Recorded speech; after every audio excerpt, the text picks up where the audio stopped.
Hey guys, this is Anthony Morganti from anthonymorganti.com. This is episode 5 of Learn Lightroom 6, also known as Lightroom CC. In this episode, we're going to talk about the Detail tab in the Develop module of Lightroom. Now, of course, the Detail tab consists of Sharpening and Noise Reduction. But before I jump right into the Detail tab, I want to show you something in the Basic tab first. As you can see, I have an image of monochrome bars here, and I think this image does a really nice job of visually showing what sharpening and noise reduction does to an image. Also, it'll show what clarity does to an image. Now, you probably know that you could really make your image look sharper if you adjust the clarity slider. And I wanted to show you on this image. As you can see, we have monochrome bars starting out with the darkest black bar on the left and the white bar on the far right with varying degrees in between. And I'd like you to look at what I'm going to call the transition zone. It's the edge right between two different bars where the dark bar goes to the lighter bar from left to right. And I'm going to move the clarity slider to the right. And what you'll see is what appears to be the dark bar right at that transition zone gets darker next to the light bar, which is getting lighter, and it does that on every one.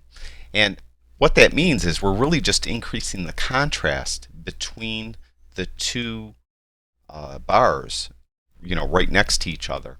And that does a nice effect of making the image look sharper. And that's what clarity does. And what you're going to find is that sharpening does it very similarly, except it's more refined. It's, as you can see, and you'll see in a minute when I do it with sharpening, when I move this clarity slider, it affects a large part of each bar going forward. So we're going to reset that back to its default position and close down the basic panel. Now, I like to maximize my workspace, as you folks know. But before I do that, for this next part, I want to really zoom in on this image so you can see what I'm doing. So I'm going to go to this left panel and I'm going to go to 8:1, which is going to zoom it way in. And then I'm going to get rid of these panels, and how I usually do it is I hit Shift Tab to close them all down. Then I open the ones I need, and in this case I just need the right panel. Now, I'd like you to look at this transition zone again between this darker bar on the left and the lighter bar on the right. And I'm going to go to the Detail tab and I'm going to turn sharpening up. So I'm going to move it to the right. And you can see it does very similar thing that clarity did, is it makes the edge of the dark bar darker and the edge of the lighter bar lighter. But as you can see, it does it in a very less gross manner. It's taking a very small part of that transition zone and doing the effect. So sharpening is a little more precise, I guess, is a good way to put it. Now, when I turned sharpening up all the way, you can see we're getting these other bars here. Now, I'm not 100% sure if that is something that is inherent in this specific image, or if it's actually noise that I'm introducing onto the image by increasing sharpening so high. Either way, we could get rid of it with noise reduction. And I want to mention something real quick. You'll often read in books and you'll often see on the internet people suggesting that you should do noise reduction first, then do sharpening. Because if you did it the other way around, you'd be sharpening noise, and then it's more difficult to get rid of the noise. And that actually is a very true statement. But it's not so true with Lightroom. With Lightroom, the sharpening and noise reduction sections of the detail panel work together. They work with each other. So it really doesn't matter which one you do first. Now, if you're using an external program for sharpening like Topaz or Nik software or something like that, then I strongly suggest that you do noise reduction first, then do sharpening in that external program. That would make sure that you get the sharpest possible image with the least amount of noise. But again, in Lightroom, it really doesn't matter which one you do first. Now, to get rid of this, I'm going to call it noise, on either side of this transition zone, we could take the luminance slider and just push it right up. And you could see it minimized it. It didn't totally eliminate it, but it did minimize it. Hopefully you could see that in the video. So I'm going to keep that turned all the way up. So we have sharpening, for the sake of this demonstration, turned all the way up. We have luminance noise reduction turned all the way up. Next is radius and detail in the sharpening section. Now, I've read a lot of books over the years on Lightroom, and I've searched everything on Adobe's website. I've never really found a good explanation about what radius and detail actually do. So this specific image, though, does a nice job of illustrating what it does. Right now, radius, the default setting is 1.0. That is pixels. That means that the sharpening amount slider is affecting 1 pixel on this dark bar, in this case, and 1 pixel on the light bar. So any 2 pixels that vary in luminance values and happen to be next to each other, when the radius value is set to 1, that entire pixel on the darker of the darker 2 will get darker, and the lighter pixel will get lighter. Now, as you can see, I'm going to just bring it all the way up to 3, and you can see that it got wider. It's now affecting 3 pixels on either side. So 3 pixels on the darker bar and 3 pixels on the lighter bar. Let me turn it back down and turn it back up, and you can see how it got wider. Now it will go all the way down to half a pixel. Now, in practical application, I've seen the radius, well, I've not seen the radius slider do very much to an image. What I tend to do if I'm sharpening an image that has a lot of fine detail, for example, if I took a picture of a model's face, a very tight image, and her eyes are very prominent in the image, and she has distinctive irises with a lot of detail in her iris and a lot of detail in her eyelashes and eyebrows, then I might bring radius down just a little bit. I'm thinking it's going to refine the sharpening just a little bit. I've rarely had to move it up, and I really haven't seen any effect. I'm going to show you how I adjust these on a real image in a minute. But that's what I found. I encourage you, I'm sure a lot of people will disagree with me, and that's fine, and I encourage you to find out for yourself. And as I mentioned, eventually these images will be available to you to practice on, and you'll be able to test it for yourself and see if you actually could see a difference when you adjust the radius slider. Now, I'm going to turn radius all the way up just because it makes it easier to see this transition zone. And I'm going to show you what detail does.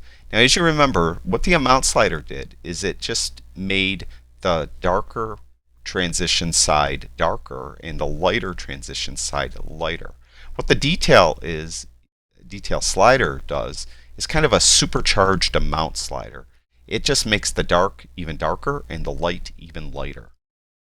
Now, as you can see, it really added these bands on either side. It kind of accentuated those bands that I got rid of, or at least minimized with this luminance slider. But you can see it really kind of exaggerated them again. And that's what I found. If I turn detail too high in an image, I tend to get a lot of noise, or I tend to enhance the noise that is already there. So I would suggest that you should be very careful with the detail slider. What I found and what I tend to do is similar to what I mentioned with the radius slider, is if I'm doing an image that has fine detail, I may try to tweak it down a little bit. And if I'm doing an image that doesn't have such fine detail, I may tweak it up a little bit. But more often than not, I find that if I leave it at the default position at 25, it works fine. I don't see any sense in moving it from that point. And again, I encourage you to experiment with it and see for yourself. And I think you'll find that if you turn it up, you're going to introduce a lot of noise into the image. Now, I'm going to skip masking for now because I'm going to show you that on a real image, the last image we're going to do, I believe. And I'll show you what masking does. And it's a very powerful slider, and I use it all the time. Now, back to the noise reduction, here we already turned the Luminance Noise Reduction all the way up. Now, you're not going to see a lot of stuff going on here, but I treat the detail slider, as you can see, it's not really, it's just when I turn it down, it kind of blurs it out, but when I turn it up, you can't really see it do much. I treat the detail slider similar to the detail slider here. I don't really mess with it much. I leave it right in the default position. I may, if I'm feeling, like I want to try, I'll try adjusting it slightly and see if I do anything, see if I see it doing anything, or I'll adjust it all the way to its max to see if it's doing anything and then maybe tweak it from there. But very rarely do I even move the detail slider. Now that's me, so I just wanted to let you know. Now the contrast slider, I don't move barely at all either. I found that if I turn contrast up, it tends to increase noise on a real image. Now it's obviously not doing anything here that I could see, but that's my finding too. But I'm going to show you how I adjust these sliders on a real image in a second, and well, and you'll see, see that it might be a good way for you to try doing it that way, and then you could come to your own conclusions on whether these sliders actually do anything. Now, below this luminance section is a color section. Now, obviously, this is not a color image, so we'll get to those in a second. So we're going to move on to another image here. And as you can see, we're still zoomed way in. So we're going to go back out, and you can see this is an eye of one of our cats. And there's a lot of detail in this eye. So I'd like to exploit that detail.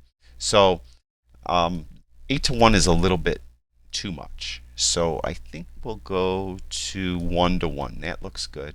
And I'm going to move it right around here because there's a lot of fine hairs down here that I want to view when I'm adjusting the sharpening and noise reduction. And there's a lot of detail in the cat's iris here that I want to see. You can see blood vessels and things like that. So I'm going to close this panel back down. And now we're going to go to the sharpening part first. That's the way I'm going to do it. Now, if you want to do noise reduction first, as I mentioned, feel free. And again, it doesn't matter as long as you're not sending it to an external program to be sharpened. It doesn't matter which one you do first. Now, what I usually do, how I do it. Now, if I'm in a hurry, as you saw in my previous videos, I put this in the 70s somewhere, and I put the noise reduction in the 40s somewhere, and leave it at that. I'm going to turn noise reduction down. So we have noise reduction all the way off for now. Now, what I'll show you though is if I'm really going to print an image and I'm going to make a rather, maybe a large print, how I will really painstakingly adjust the sharpening slider. What I do is I will kind of give it a little bit of sharpening, usually around 50, because usually I found that that is good. I mean, right away. Some people maybe start at 40. I start at 50. So start at 40 or 50. Then what I do is I hover the mouse cursor over the slider to make it active. And you can see it's active when I hover over it. If I come off it, the other ones become active. So I'm hovered over it. Now you could hit either the up or down arrow keys on your computer or the plus minus key on your. Now, of course, the plus key is really the equal sign key. I had someone email me because on my screen, when I hit plus, it will show on the software I use to record the screen. It shows equal sign. So plus or minus. Okay. For now, I'm gonna use the up and down arrow keys. The advantage of using plus or minus, though, it actually shows you the value right here of what this is, so you don't have to take your eye off the image. So I'm just going to do the up and down arrow keys right now. So we're starting at 50. What I will do, as you notice, if I hit the up arrow once, it goes in an increment of 5. So that's the whole idea here. I just keep increasing it at these increments of 5, and I look to see if there's any improvement. And if there was improvement, then I'll increase it another increment of 5. I'll keep doing it until the one time I do not see any improvement. Then I just back it off. All right, so let's say I start at 50, I hit it several times till I'm at 75, and I saw improvement at every step. When I hit it to 80, if I don't see any improvement, I'll back it back down to 75. That's how I do it. Again, to reiterate, you could, or to say it again, you could hit the plus or the minus key too. Up or down arrow, plus or minus. Now, one thing I should warn, depending on how fast your machine is, it may take a little while to render. So don't just hit the keys quickly. You have to hit it and wait a bit for it to render. Then hit it again and wait a bit for it to render. And I doubt highly that the resolution of the video will be good enough for you to actually see the changes that I'm seeing when I hit the up or down arrow key. So as I hit the up arrow key and I'm looking, I definitely saw an improvement there. I hit it again. Definitely saw an improvement. Definitely right in here I saw an improvement. I hit it again. Now, I'm not sure if I saw improvement, so I'm going to go back. Yeah, just a tiny bit. So I'm going to go back to 75. I'm going to let it come in. I saw some improvement right in here. It seemed to get a little sharper. I'm going to hit it again. All right, now I didn't see anything. From 75 to 80, I did not see any change. So I'm going to go back to 75. Now I have the amount set. Now I will do the same thing for the radius. Now, I mentioned when there's finer detail, I tend to maybe push the radius down a little. So I'm going to start by going down. So I'm going to hit the down arrow key or the minus key. And it seemed like, it could have been in my imagination, but it seemed like right in here got a little better. Now you can see this goes in a tenth, 0.1, 1/10 of an increment, because this goes from 0.5 to 3, the radius goes. So I'm going to hit the down arrow key again. I definitely didn't see anything there. So I'm just going to go back up to 0.9 and leave it there. Now the detail key, or slider, I'm sorry, as I mentioned, this one I usually leave alone, but we're going to move it up a couple times. And again, you have to wait a little bit to wait for something, for the image to render on your screen. I'm really not seeing any change at all. I'm going to go down. So it started at 30. 30 was the default. And I went to 25. I really didn't see anything. I'm going to go down again. Don't think I saw anything either. So I'm just going to leave that right at 30. Now masking isn't really applicable on this image in my opinion, but I will show you masking as I promised in a minute. Now noise reduction I'm going to show you on a different image, because this image really isn't a great image to demonstrate noise reduction. There's really not a lot of noise in the image. I shot it with a D800E, low ISO, 1/8000th of a second. I had this Sigma ring flash, which is actually kind of comes out not in a ring. It has these two flash bulbs on either side of the lens.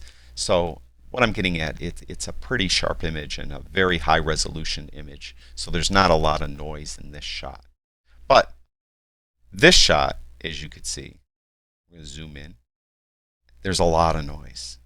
And what happened with this shot is I was in a nature park, a nature preserve, and it was 5 in the morning and the sun was just rising, and I was walking along a path to get to a blind where I was going to set up my gear and shoot through a blind, and I was on my way there and I wasn't really prepared to shoot anything, and I came around the corner of a path and these two young bucks were standing there and got alerted to me and looked at me, and I pulled my camera up and fired off a shot.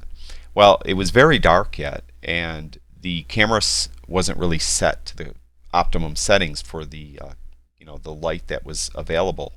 So it was really underexposed. And you could see I had to boost exposure a full stop here. I had to open highlights up. I had to open shadows up. I had to bring whites up. And so the image wasn't exposed properly. ISO was at 1000. It should have been probably at 6400 to be exposed properly. And to use the correct f-stop, so both of the buck's faces would have been in focus. As you can see, this one's in focus and this one's out of focus. There wasn't enough depth of field with a f-stop of 5.6. So by the time I pulled the camera down and went to adjust ISO up, these bucks took off. So it was that quick. So I wasn't able to really get a good shot. So what we're going to do, we're going to see what we could do to get rid of this really bad noise. Now usually if you underexpose an image with higher ISO, you're going to introduce noise in the shot, especially in the darker parts of the shot. And you can see the background here, there's a lot of noise. So we're going to open up the detail panel. We're not going to worry about sharpening here. I just want to do this to demo noise reduction. So what I do now is I'll bring the luminance, like I did with the amount slider and sharpening. I usually bring luminance to around 30. And I see what it did to the image. Then I leave my cursor over the slider, and then I'll hit the up arrow key. Now that's the way, again, you could hit the plus and minus keys, and those are probably even better because you'll actually get a reading on your screen. But I prefer to hit the up arrow key, and we're at 35, and I look at the image itself. I just look, and I could see it did a little bit of noise reduction. I'm going to keep going. And now this, excuse me, I just hit my mic, I apologize. This will take a little while to render. So again, go slow, don't rush. And I just keep going until I do not see it really doing anything anymore. And right around 50 was the limit. So I'm going to back it down to 50, and that's where I'm. Detail, you could try that also, but I found it really doesn't do anything. My opinion, bring it way up, way down. I don't really see it do much. Now I would encourage you to really take the time, maybe zoom in more than I am here, and see if you really find a change in contrast. I think just enhances noise. I think I would call it personally noise enhancer. I haven't found an image that it actually does an effective noise reduction. I probably just haven't had the correct image for it yet. So that's me. So that's on me. I'm not blaming Adobe for this. So as I move it up, I don't really see it doing anything. If anything, it's softening this edge and adding more noise. So I am going to just put that back to its default position.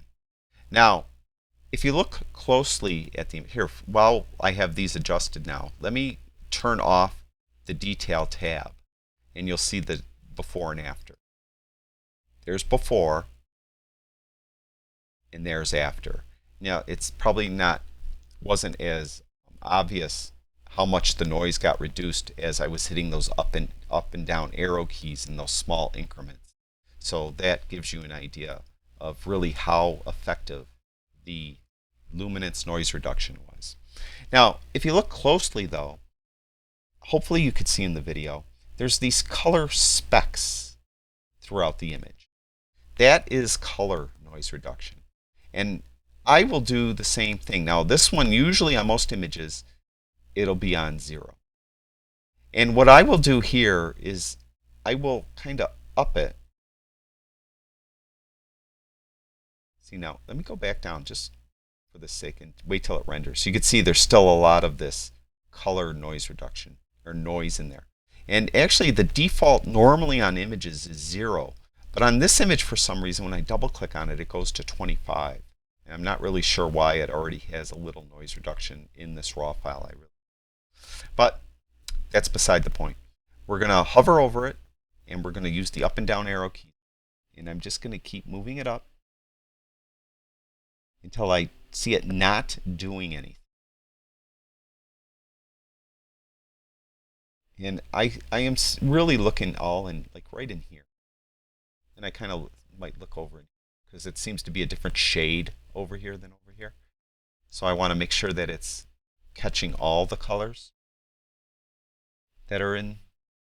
Now, going between 40 and 45, I didn't really see a change. So I'm going to leave it at 40. Detail, you could just try moving that and see if it does anything.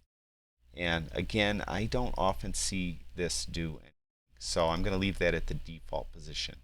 Smoothness, I've seen affect it quite a bit, actually. I'm not sure it will in this image, but if we turn it all the way down, yeah, we could still see some color specks when I turned it down. Hopefully you can see in the video. Probably should zoom in a little. Do that. Over here, go to 8 to 1. This may take a while to render when you're zoomed way in. That's part of the reason why I was avoiding zooming. And we'll go to one.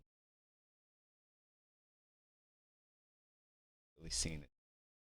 See, I'm not seeing anything there. But trust me, sometimes I've seen smoothness actually do a nice job with those color specs. So, try it. If it works, great. Give it a go. So, back. Let me turn the detail. Now, I didn't do any sharpening on this image. I just did noise reduction to demo. We'll go down. You can see the difference. Lots of noise. A lot less noise. I'm zooming in at 8 to 1 again. Go back here, go to 1 to 1.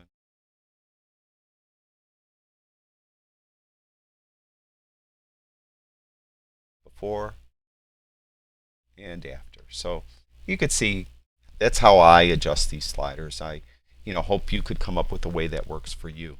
Now, the last image I'm going to show you a couple different things. This is kind of a typical landscape image. We'll wait for it to render. Again, everything's a little slower lately because I kind of changed my Lightroom library around. So, I apologize for that. Now, what I'm going to do is see if sometimes Command minus, there we go. Get the whole thing in there and see the image itself. Now, what I would do, how I do this, now there is some sharpening I must have did here and I forgot to erase it. And this one's at 25 too, but I do have some that are at 0. I don't. As far as the color noise reduction. Okay, I digress. Anyways, what I'll do to sharpen this image is I would do it exactly like I did that image 2 images ago of my cat's eye. I would bring the sharpening up around 40-50, and then I would use the up and down arrow keys and adjust it. And for just speed, right now I'm going to bring it up to 70, or in the 70s, just because I want to show you a couple things and I don't want this video to go on for 2 hours. There is a tool in Lightroom where you could supposedly better adjust the radius in detail and the masking, but the radius in detail specifically, I don't think the tool is worth anything. I don't think it works at all. That's my opinion. And that is if you hold the Alt or Option key in when you adjust either slider, what you'll see is the screen, as you click down with your left mouse button, the whole screen turns gray. If you turn radius all the way down, you really will see mostly gray and very little detail. And as you push the slider up, you'll see some of the detail that is behind this gray on the image kind of gets pushed through. I guess supposedly this is supposed to help you adjust the radius properly so you get properly adjusted image. Now, you would think that you would just keep pushing it up until it really stops doing anything and then back it off a little bit, and then that probably would be the good place to have it adjusted. But what I found is it's pretty linear. When you're all the way down to 0.5, it will continually change all the way up to you push it to 3.0. And then when you look at the image, you introduced a lot of noise. Maybe. So it does that on every image. So that's why I don't rely on holding that Alt or Option key in. Now it's Alt if you have a PC, Option if you have a Mac. Similarly, if you do that to the detail panel and you click down, it does the same thing. You get this gray screen, and when you push detail up, you'll get some of the image bleeding through. It's a little bit less noticeable with the detail compared to the radius. Again, you would think that you would just keep pushing it up till maybe it stops, it doesn't come through anymore. It doesn't really work that way. Again, it's pretty linear. It starts out very, very low and linearly just keeps going higher and higher all the way. So I don't think that works very well. That's my opinion. I'm sure someone disagrees with me and does very well adjusting those. They're probably seeing something that I just can't see, but I encourage you to try it. Now, what really does come in handy holding this Alter Option key in is with masking. And what masking is when you're sharpening an image, you don't always want to sharpen the entire image. On a landscape specifically, you usually don't want to sharpen the sky. When you have this expansive blue sky usually, and you sharpen the blue sky, you're going to have introduced noise because it's just, I guess, the way the algorithms work in Lightroom. And when you, turn sharpening up, the amount, you're going to get the noise more noticeable in the sky. So what you could do is hold the Alter Option key. Again, it's Alt if you have a PC, Option if you have a Mac, and click down on masking. And the sky or the image turns to this gray again. But as you move, you could see it really changes differently. And you could see parts of the image stay relatively white and parts of the image go black. The parts that are white have more detail in them, and those are the parts that are going to be sharpened. The parts that are black will not be sharpened. They're lacking detail compared to the other parts in the image. So what I typically like to do is on a landscape specifically, when you have this expansive sky, I have a Mac, it's an Option key. You'll have an Alt key if you have a PC, and I'll just push it up until I get most of the sky black. And to me, that's good right there. And it does work. If you zoomed into the image and you turn sharpening way up and you did not turn masking up at all, you would see some noise. If you then turn masking up in the method I specified and demoed, you will see the sky's noise reduce because you're not sharpening it. So I highly recommend that you use masking and use it the way I mentioned, holding the Alter Option key. And it's up to you to try Alter Option with the radius and detail. I really don't as much. That's, again, my personal opinion. I'm sure someone's going to disagree with me and they're going to hit the thumbs down on YouTube and they're going to probably send me an email telling me what an idiot I am. But that's okay. That goes with the territory.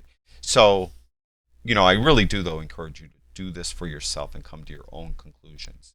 And again, I would go through adjust noise reduction exactly like I did before. In this image, I zoom in, I don't see any of those color specks, so I wouldn't adjust color slider at all. I'd leave it in its default position and I wouldn't worry.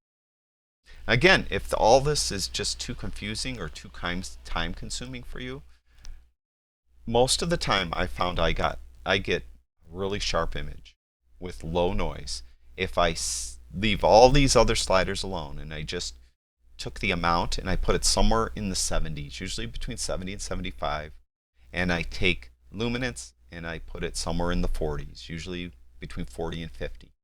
And I find the image comes out really nice. If I have expansive blue sky, I will probably mask it also with the masking slide. And that's really how I do it. You want to be more fastidious about it or less fastidious about it, that's really up to you. And I encourage you to come to your own conclusions on how these sliders work and what they do to your image. So that's it. I'm going to leave you with that. I hope that made some sense. It's kind of a difficult subject to explain, and of all the Learn Lightroom 5 videos that I did, which were 50-something videos, the most difficult one was explaining sharpening and noise reduction. And it's no different for Lightroom 6 videos. This is very difficult to explain, so I hope I did a decent job and it helps you sharpen and reduce noise in your images. Thank you again, everyone, for watching my videos, for sharing my videos, for liking my videos, and for subscribing to my YouTube channel. I really do appreciate it a lot. Thank you very, very much. All right, I'll talk to you guys soon.